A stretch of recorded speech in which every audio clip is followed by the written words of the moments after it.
Hello students, welcome to my channel creative classes. I hope कि आप सभी बहुत ही अच्छे होंगे, खुश होंगे और एंजॉय कर रहे होंगे बिकॉज 10 का एग्जाम कंप्लीट हो चुका है और आने वाले 10 के एग्जाम में अभी तो चलिए आज हम लोग क्लास 10 के बोर्ड एग्जामिनेशन की प्रिपरेशन करते हुए एक मोस्ट इंपॉर्टेंट टॉपिक को कवर करते हैं जो है एनालिटिकल पैराग्राफ। एनालिटिकल पैराग्राफ में क्या कैसे लिखते हैं इसकी वीडियो को मैं पहले ही अपडेट कर चुकी हूं, तो आप एक बार जाकर उस वीडियो को जरूर वॉच करें।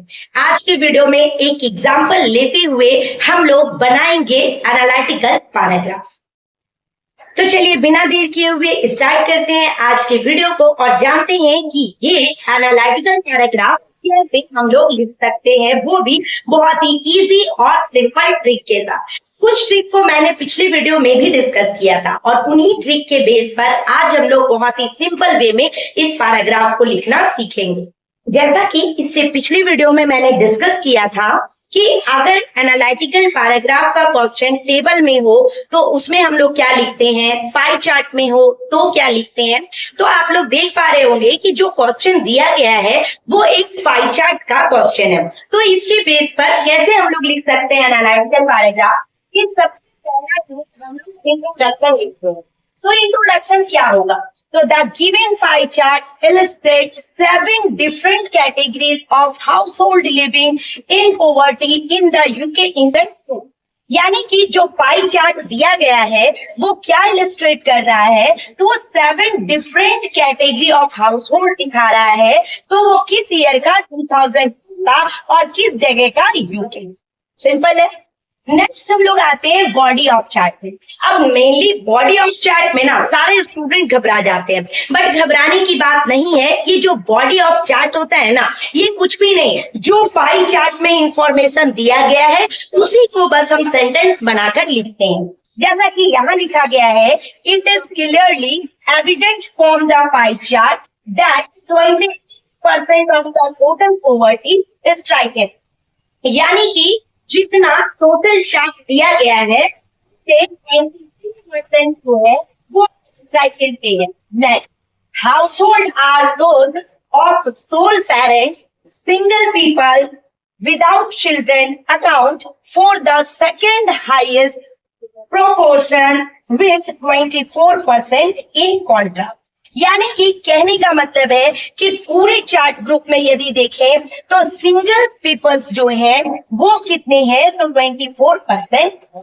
नेक्स्ट यहाँ पर दिया गया है, two couple without children that account for just 9%, यानी कि वो कपल जिनके पास बच्चे नहीं हैं वो कितने हैं, तो 9%। Couples with children account for 15% of the poor household, और जो गरीब पर्सन है, गरीब लोग हैं, उनके बच्चे कितने हैं, तो वहां पर जो दिखा रहा है डेटा वो है 15%। तो ये बहुत बड़ी चीज नहीं है, ये बहुत ही सिंपल चीज है कि पाई चार्ट में जो इंफॉर्मेशन दिया है उसी को हम लोग जो है एज ए सेंटेंस बनाकर लिखते हैं। अब इसके बाद हम लोग आते हैं नेक्स्ट टर्म पे।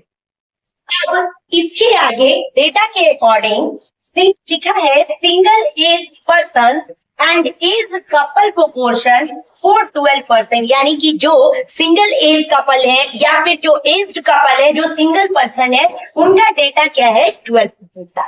अब ये तो हुआ बॉडी ऑफ चार्ट कि चार्ट को देखते हुए हमने जो कुछ भी क्वेश्चन था उसको यहाँ पर हमने एज ए सेंटेंस ट्रांसफॉर्म कर दिया। अब बारी आती है एनालिटिकल पैराग्राफ के मेन इंपॉर्टेंट टर्म की, जो क्या है, एनालाइजिंग। एनालिटिकल पैराग्राफ का मतलब ही होता है किसी चीज को एनालाइज करना।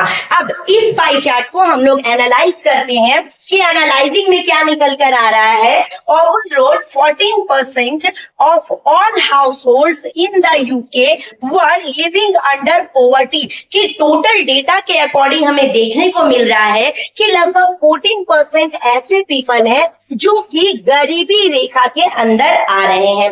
आगे दिया है, younger generation had a greater poor percentage than their age counterpart, यानी कि सबसे ज्यादा जो है वो पॉवर्टी या फिर सबसे ज्यादा गरीबी जो है वो किस में देखने को मिल रही है, तो यंगर जनरेशन में। Couple without children had a better economic condition. और साथ ही साथ चार्ट से एक चीज ये भी शो हो रहा है कि जो पेरेंट्स विदाउट चिल्ड्रेन है यानी कि बिना बच्चों के हैं, उनकी इकोनॉमिक कंडीशन जो है वो बेटर है। किन से? तो जिनके पास बच्चे हैं उनसे। तो ये हमने एनालाइज किया पाई चार्ट को देखकर। तो पाई चार्ट बहुत बड़ा टॉपिक नहीं है, ये बहुत ही आसानी से लिखा जा सकता है, बस कुछ चीजों का ध्यान रखकर।